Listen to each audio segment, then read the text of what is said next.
Welcome to Flip the Word Friday. I am your host, SJ Stevens. Y'all, thank you so much for joining me again for another episode.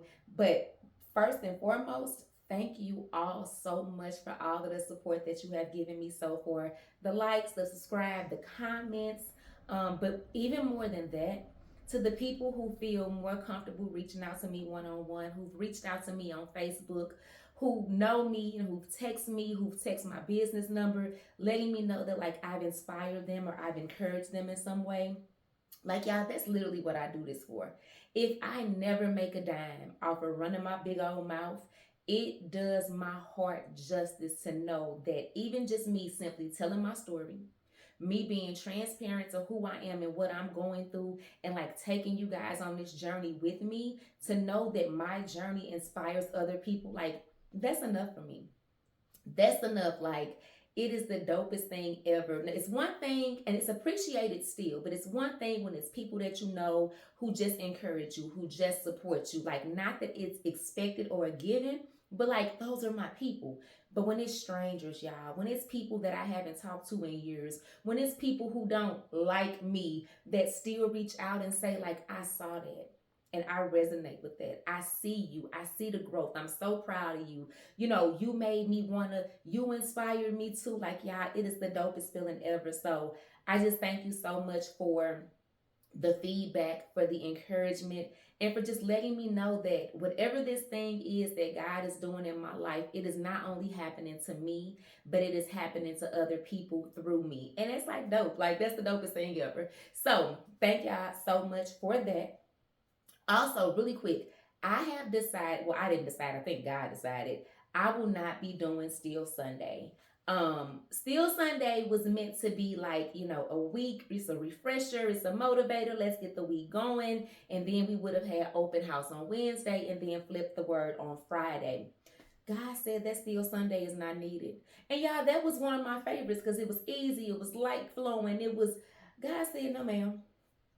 So, no, ma'am, it is. I am learning to be obedient in this season, even when it does not make sense to me. Hence today's scripture. So, today, y'all, we're going to talk about Proverbs 3, 5, and 6. Trust in the Lord with all your heart and lean not into your own understanding. In all your ways, submit to Him, and He will make your path straight. That seemed pretty straightforward, right? Trust in God. Don't trust yourself. Do what He say do. All will be well. It really should be that simple, right? But how many of us know that it's not? How many of us know that it does not matter how many Bible studies you go to, how many churches you go to? It don't matter if you're the motherboard of the church. It does not matter who you are. Trusting in the Lord with all of your heart, it sounds easy. And it really should be in theory, because who else should we trust? But y'all, that's one of the hardest things I've ever had to do. One of the hardest things I've ever had to do is be in a certain situation and realize that this don't feel good to me. This don't look good. Like, in my mind, the outcome is not going to be good. But because I know the kind of God that I serve, it will be good. That's hard. That is the hardest thing ever, because I think by nature, a lot of us, by nature, me, I want to control it. I feel like if I can control, my actions and the actions of those around me, then I can control the outcome. Why am I trying to control the outcome? Because I'm trying to control the damage. I'm trying to control the hurt. I'm trying to control, if this doesn't look good, or if it doesn't feel good and I don't do it, then I won't experience whatever bad may come from this. Not realizing that sometimes you have to go through the bad. Sometimes you're supposed to go through the pain piece of life to get somewhere else. But trusting God in those moments, yeah, that's hard, because it logically does not make sense. I often share the story of when I lost my job last year.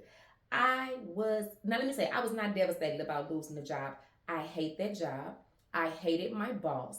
The co-workers were not okay. It was like two or three that were okay. But that organization as a whole was not meant for me. I had no business being there. It was the worst decision I have made career-wise in all of my years of life. Let me say that. However, to lose the job unexpectedly was devastating. Y'all, in fact, the day that I got the call, I was at the dealership. I had cashed out a 401k to buy my kid a car because he was still in college and he needed to work. And I did not, I mean, he needed to start working. I hadn't required him to work previously. I wanted him to focus on school, get into the activities, be a kid. You know what I'm saying?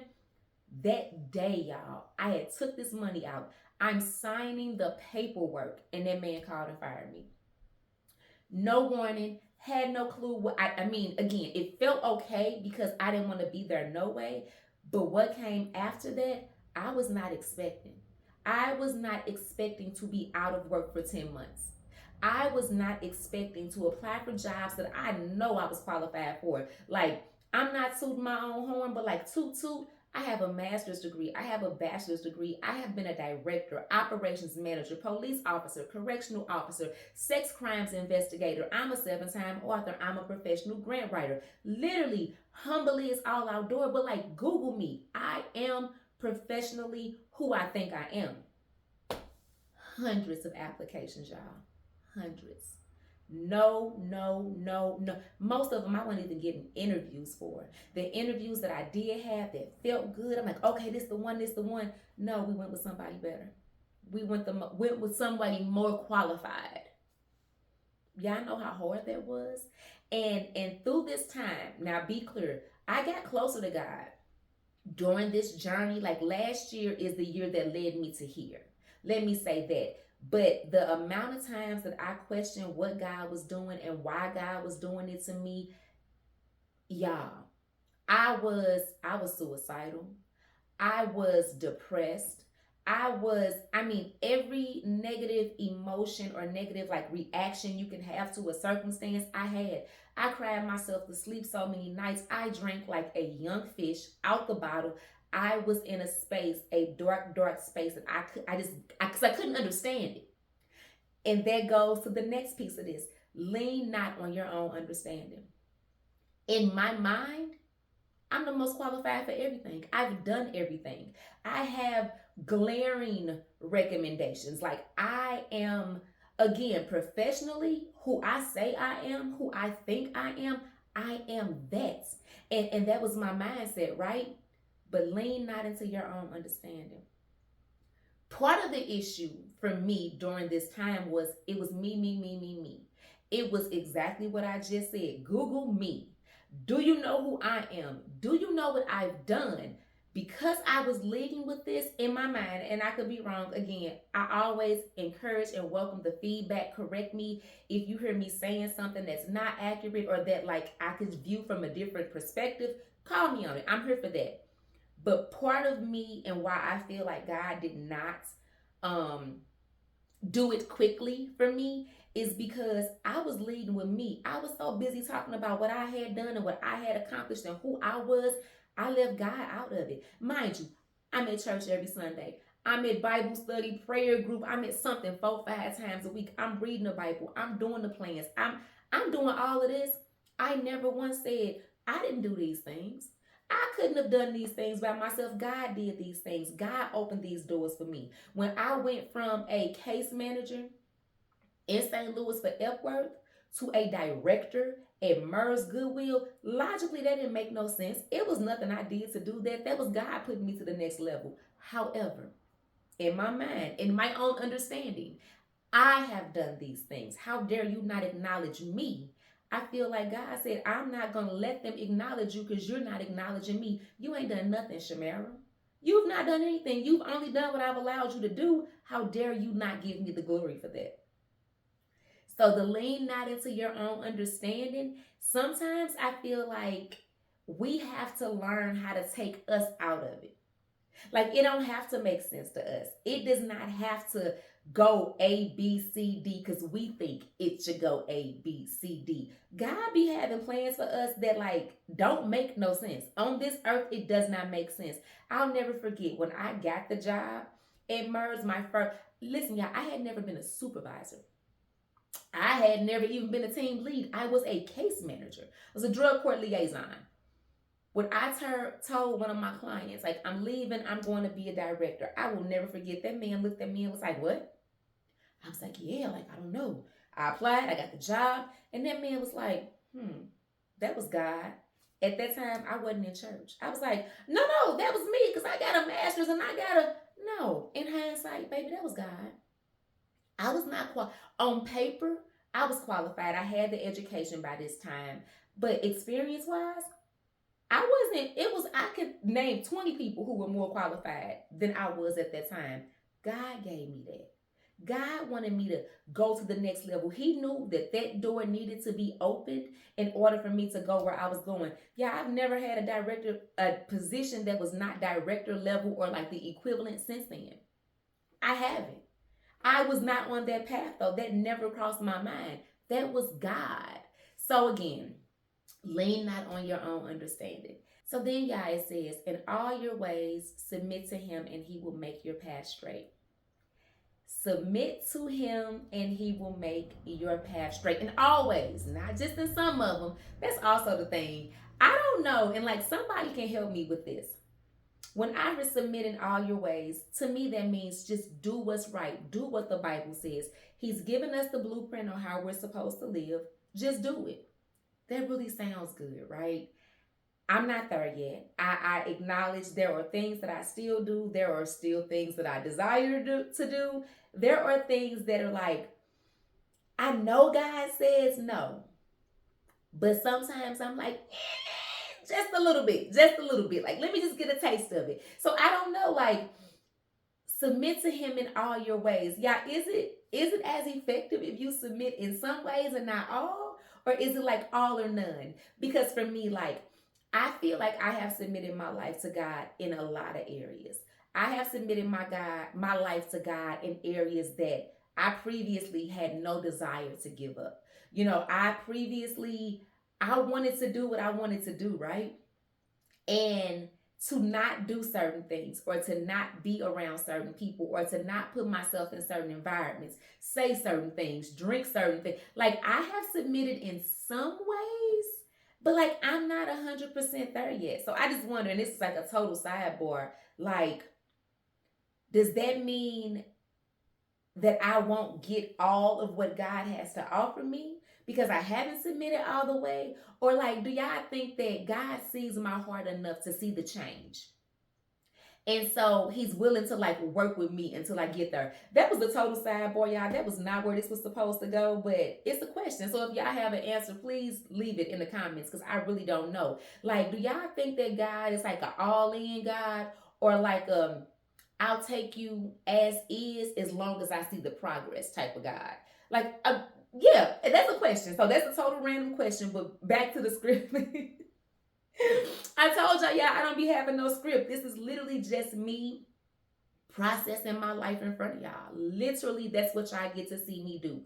So submit to God in all your ways, and He will make your path straight. What I take that to mean, not necessarily what I live, because I just told y'all I got a question. But what I take that to mean is when you live how God instructs us to live, then He will make the path straight. There will be no confusion. There will be no disagreement, like disagreeable things happening around you. If you do what the Bible instructs you to do, if you follow those commandments, if you follow God's word, He will get you to the kingdom. He will get you to the glory. He will get you all of these things that we pray for and we hope for and we wish for. God will give you those things, whether the man thinks you're qualified or not. God will say you're qualified. So you will have the desires of your heart. You will live the life that you want. You will have the things that, edify Him in your life. He will give you those things, but you have to do what He's asking you to do first. That's hard though, y'all. That's hard. And I say it's hard because I think back, we'll go back to the scenario when I was unemployed last year. I literally, first of all, I said I was devastated. I admitted that I was suicidal. I questioned God more than I've ever questioned God in my life, right? Short of some stuff that happened with my kid.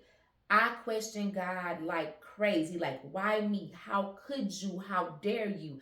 Then it went to, what did I do wrong? What am I doing wrong? Like, where have I, in my mind, y'all, it was like, this is payback for something. I don't even know what, but I literally spent months racking my brain like, what have I done that God is punishing me for? What have I done that God has taken everything from me that I value so much? What have I done? Y'all, whole time, God, this is my theory. Let me say that. My theory on that situation, y'all, for one, I was I was arrogant. I was arrogant because again, I came from the absolute nothing of nothings. And now I'm finally at this place in my career. I'm in Charlotte in this very beautiful neighborhood. I've got these things. My kid in college. I'm making this money. I'm SJ. I'm SJ. I was so arrogant, y'all. I was so unhumble, y'all. The first reason I think that God took everything from me was for one, I was not honoring him. I was not giving him his due credit for everything he had done. And he needed to humble me. He needed to bring me back down to Lil Shay from the west side, from the horseshoe that had, holes in the ceiling and the birds was flying down about what you call that thing? The fireplace. And it may have been a couple bugs here and there. We may have ate potatoes for a week because potatoes is cheap and wasn't no meat. He had to remind me that that's where I came from. He took all of this glitz and glam, and be clear, during this time, like I didn't lose my place or my car or my lights or anything were not off. And I still was able to do a lot of stuff, but he took a lot of stuff from me because he needed to show me how quickly things can change. And also, y'all, I was a horrible steward of my money. And I mean horrible. I mean, I was a horrible steward of my money. And I don't know what scripture it is, and I don't know where it's at, because I'm not going to quote nothing that I don't know. But there is something in the Bible somewhere that says, if you are not a good steward of the little, I'm not going to give you more. Yeah, I was a horrible steward of my money. I would get paid on a Friday. One thing I'm going to do is pay my bills, though. So everything that needed to be paid was going to be paid. But with what was left, I was tithing. Could I have increased my tithes? Absolutely. Was I giving my 10%? No, I was not. Was I saving the way that I should? No, I was not. Was I investing? Was I doing productive things with my money? No, I was going to brunch. I was going out of town. I was buying press-on nails because that was my thing at the time. I was buying makeup. I was doing everything but what God told me to do with my money. I was a horrible steward of it. So he took it from me. Plain and simple, we took it from me. And then also, y'all, what I now know about that situation, God was not only doing things to me or for me, maybe. Like it wasn't about me. It was also about my kid. It was about my kid, y'all. So throughout this process, when he came home for the summer and realized that I had not went back to work, because I never said anything. Like he needed money, I sent it. He needed gas, he needed whatever. He came home for spring break. Like I never let my circumstance affect my child. But when he came home for the summer and realized that like you not working, you haven't been working, my son dropped out of college. My son dropped out of college. If you know my kid is smart. My kid is a kid that deserves to be in college in my mind, right? He is a student. He is a leader. He is my to know my son is to know. Y'all broke my heart. Broke it in so many pieces to know that I had failed as a mother. And so something that my kid has worked so hard for, now he's not able to do. Broke me. That's when the suicide came in, if I'm being perfectly honest. And I can say it now because I've had the conversation with my son, but not for me not wanting to traumatize my child. I would have took my life. I could not find a way out. I could not figure it out. At this point in my mind, I'm not who I think I am as a professional. God really ain't fooling with me. And now I failed the only person that I owe anything to, and that's my child. Yeah, I was at the lowest I had ever been at. I won't say I hated God. I won't say I was mad at God, but I had questions. I had questions that needed answers. And how I got those answers is when I say y'all, I dug into the word like in a way that I never have. Like I needed to see in writing why this was happening. I needed to see, like make it plain. I needed to know what this was. And I don't even know like at what point during the journey, because I didn't work from January the 4th until October the 15th. I don't know at what point the shift came, but at some point something happened in me because I got a job offer, y'all, in September. The job made $15 an hour. $15 an hour. It was work from home. It was full time, but it was $15 an hour, y'all. The old me would have never taken that. I've not made $15 an hour in 20 years. I prayed and I prayed and I prayed and I took that job, y'all. That was God humbling me. And I also feel like it was a test. The job was hard. The job was a mess. But I went to that job faithfully every day. I was on time. I was back from my breaks on time. I did overtime if necessary. I did exactly what I needed to do because that $15 an hour kept these lights on. That $15 an hour kept that car outside. That $15 an hour allowed me to give my son what he needed. And how God stretched that $15 an hour like that, it's kind of like, and again, I'm not quoting it, but like the people with the loaves of bread and feeding all the people, that's what that was. Because $15 an hour in Charlotte is like $2.25. Throw on top of the fact that the area that I live in is one of the more affluent areas in Charlotte, I should have never made it. Now, also, I did have my part-time job. You know, I'm a domestic violence advocate, 13 years and running now. But still, even those two jobs together was just over $30 an hour, where previously I made well over $30 an hour at one job, and I still had the part-time job. God, he provided, y'all. And it was in that time that I just realized, like, maybe it's not as bad as I think it is. It's bad, but maybe it's not as bad as I think it is. And I think I even got to a point where I stopped applying for jobs. I was just like, you know what? I'm stressing myself out. Let me just focus. Let me just make the best of what I have. My kid was working at this time because, again, he did not go back to school. My kid is working, so that's kind of helping. You know, we figuring life out. Y'all, when I say it was never about me wholly, it was about what God was going to do for my kids too, for my family, for my legacy. So during this time, my son started coming to church with me. My son had came to my church one other time previously for Mother's Day, and he was like, I don't like you. This is weird. This is not the vibe I want. He absolutely hated it, if I'm being transparent. But I steady went. You know, I go to church. I'm a church girl. My son one Sunday said, Mama, can I go with you to church? And I was like, but I try not to make a big deal out of things because he'd be like, you're so dramatic. So I'm like, oh yeah, you can come, it's cool.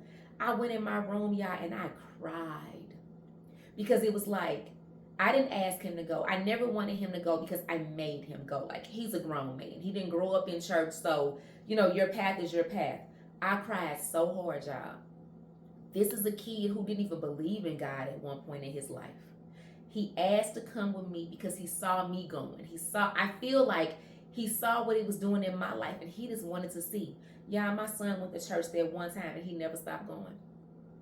That same son that did not believe in God went on to get baptized. That same son that did not believe in God, when I say I can walk in at any given moment and he reading the Bible, my son I can't even quote scriptures without paper. My son quotes scriptures. My son do Bible groups. My son, how I am trying to learn how to like take the scriptures and, you know, relate it to real life, it's natural to my son.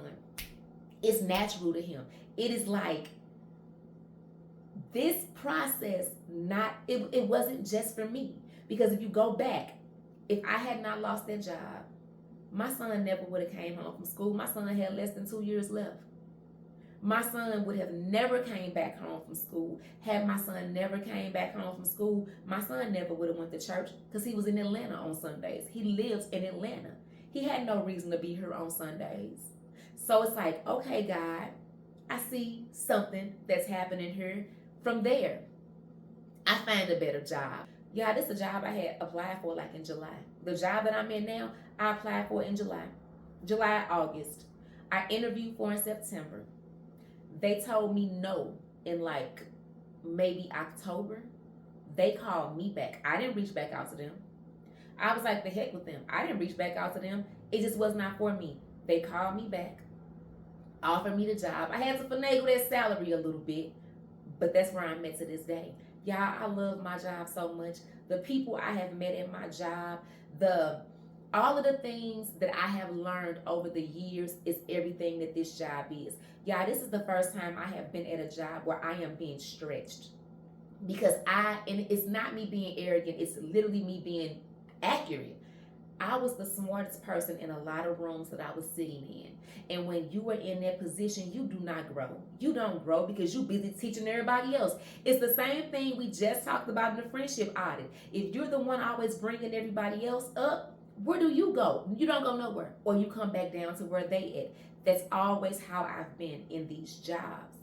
This job stretches me. My partner, he been doing this 16 years. When I say I have to show up to even be able to stand next to this man, when I say I have to take class after class and ask the same question 10 times, and I have to work to be good at this. And I've never had to work to be good at anything, if I'm being perfectly honest, but this is exactly what I needed. It's exactly where I needed to be. God did exactly what was necessary. I just didn't understand it. When them people told me I didn't get that job in September, October, whenever it was, I was devastated. Like, I know this is my job. I feel like God wanted to see again how I was going to react. How was I going to respond? Was I still going to be okay? Like it was a test. Because again, I didn't reapply for the job. They called me. But let me tell y'all how good God is. So now I got the job. I'm back making the money. All is well. Y'all, my son worked there now too. My college dropout works at the same organization that I work at. My college dropout makes more money than most adults. And it's not a flex. It's not a brag. It is me showing you what God can do. My son, by this time next year, I got a master's degree. I have a bachelor's degree. I graduated from the police academy. My son, who still has, 3 semesters of college left, he'll make more money than me this time next year. He will make more money than me within a year. Y'all, you can't tell me that's not God. But do you see how he put all of that together? And I'm going to run through it quickly because I don't want this to be super duper long, but it's so important for me to really tie this all together. Y'all, I lost that job and I was devastated. Me losing that job caused my son to drop out of college. Me losing that job, on the flip side though, it drew me closer to God. It drew my son to God. It led me to the career that I have now. Me having the career that I have now, my son works for the same exact organization that I work for. Our lives this year are so different than they were last year. Y'all, if this is not lean not into your own understanding, I do not know what is. You could never have told me that we would be here this year. You never could have told me that something that I deemed as the worst moment of my life outside of my kid getting shot. You never could have told me that the worst moment of my life would turn into the biggest blessing. Do y'all know how dope it is to hear my son recite scriptures? If you from St. Louis, yes, you may know, the LJ that went to the prestigious high school and he was the debate team and he was the this and he was this. LJ was outside just like his mama and his daddy used to be. To see that same outside kid from St. Louis be a whole different man in Charlotte, to see my son make the type of money that he make, even though it's not about the money, but to see my son have a career at 22, to see my son, again, I can walk in, he highlighting the Bible, he taking notes, he got Bible books, he got Bible note cards. That's not the same son I had when I had that job. When I lost that job previously, this is a whole new son. I know for a fact that God did this. I know for a fact that God did that. God shook up my life to bring me to where I'm at now. Y'all, I done went totally off. I got all kind of notes, but y'all, it just be coming to me, so bear with me. This is just a perfect example, y'all. And I think it ties in better than even what I plan to say. Sometimes we have to, when we go through tragedies or when we go through, what we deem to be the worst of the worst, sometimes before we panic, before we go into like survival mode and oh my God, what is this? Sometimes we just got to stop and thank God. We got to stop and thank God for whatever He's putting us through, because we have no idea what He has in store for us. God knew where me and my son was going to be this time this year. God knew what He was doing. God knew that my son didn't need to be in Atlanta. And even outside of the job, outside of church, the other things that, and I won't tell my baby's business, but the other things that have changed in his life since he left Atlanta, they never would have happened in Atlanta. Which means if I had kept that job and he stayed in Atlanta, my baby would not be the man that he is right now. God did everything for a reason. God had to shake my life up to change my son's life. God had to shake my life up to make my son the man that he is. Sometimes we are the sacrifice. Sometimes you have to be okay with being the sacrifice because you don't know what's going to come of it. So again, today, and y'all, I am literally if I was not recording and, I was not looking all gorgeous, I would be in tears, y'all. Because just saying it again out loud, this is what God did for me. This is what God did for my child. Y'all, this was the worst period of my life.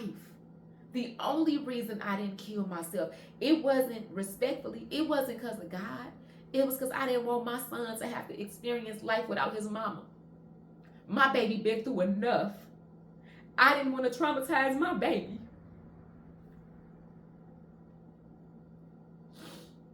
God took that moment and brought us where we are now. And I could not be more thankful. I could not be more grateful. I could not be more humbled. That's why, y'all, like when I spent all of the friendship series saying, I'm not going to quote the scriptures and I'm not that girl, I am that girl. I am that girl. I am absolutely God's girl. I absolutely have no issue talking about God anymore and what God has done for me, because He didn't have to do it for me. He used me for this, for such a time as this. This never was me last year. This never would have been me had I did the podcast the way that I wanted to last year. Everything is by God's design, y'all. So I'm going to close this up because here I am crying. And y'all, I'm not going to edit this.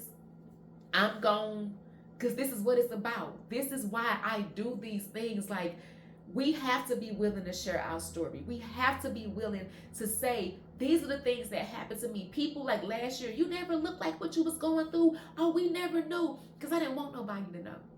I didn't want nobody to know that I went from making over $100,000 to $15 an hour. I didn't want nobody to know that I needed to file bankruptcy. I didn't want nobody to know that my kid dropped out, not because he just didn't want to go to school, but because I couldn't afford it.